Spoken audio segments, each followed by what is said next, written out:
बिस्मिल्लाहिर्रहमानिर्रहीम। Capital TV के साथ मैं हूं मोहम्मद नईम। 11 साल बीत गए पेशावर में साना APS को। आज भी उसकी यादें ताज़ा हैं। जब उनके लवाकीन निकलते हैं, उनकी आहो बका सामने आती है, तो आज भी ऐसा लगता है कि पेशावर की फ़िज़ा जो है वो सोगवार है। 11 साल गुजरने के बावजूद भी उनके लवाकीन का कहना है कि हमें अभी तक इंसाफ नहीं मिला। हमारे साथ मौजूद हैं शहीद असफन की वालदा, उनसे जानते हैं क्या कहते हैं। 11 साल बीत चुके हैं, अभी भी पेशावर में जब भी दिसंबर आता है तो फ़िज़ा जो होती है वो सोगवार हो जाती है। आप इस हवाले से क्या कहते हैं?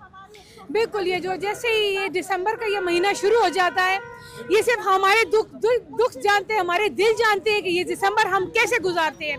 वो नहते मासूम बच्चों को इतनी बुरी तरह शहीद किया गया इस दिसंबर में, और स्पेशली ये आज जो 15 की जो रात है और ये सुबह का दिसंबर जब शुरू होता है 16 का, तो हमें पता है कि हम पे किस तरह तकलीफ के लम्हात गुजरते हैं कि हमने अपने बच्चों को, निहत्ते मासूम बच्चों को हम नहीं बचा सके।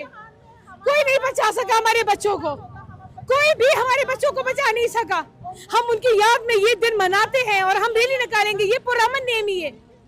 हम सिर्फ इंसाफ मांगने के लिए खड़े, हम कुछ नहीं मांगते, हम सिर्फ इंसाफ मांगते हैं। और रैली भी हम इसे निकालते हैं कि हम अपने बच्चों को याद रख सके, सबको बता सके कि हमारे बच्चे जिंदा हैं, वो शहीद किए गए हैं, वो जिंदा है।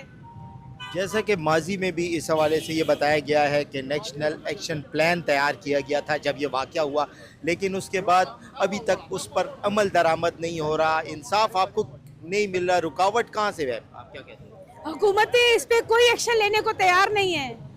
मसला तो ये है कि वो जिम्मेदारी लेने को तैयार नहीं है कि आखिर हुआ किसकी गफलत से है।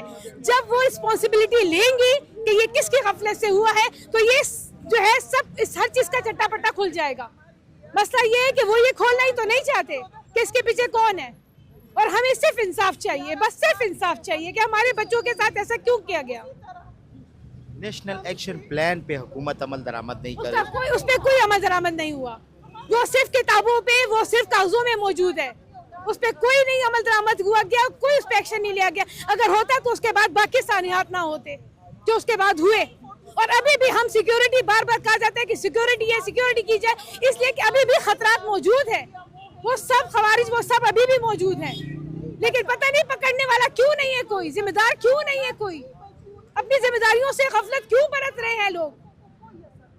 जी बिल्कुल, आपने सुना शहीद असफन की वालदा हमारे साथ थी। उनका यही था कि अगर नेशनल एक्शन प्लान पर 100% अमल दरामद होता तो आज मज़ीद वाक़यात सामने ना आती, दहशतगर्दी पर बड़ी हद तक काबू पाया जा सकता है। लेकिन यहाँ पर एक बात ज़रूर कहूँगा कि जब भी दिसंबर आता है और बिलखसूस 16 दिसंबर आता है तो पेशावर की सोगवा जो फ़िज़ा है वो सोगवार हो जाती है।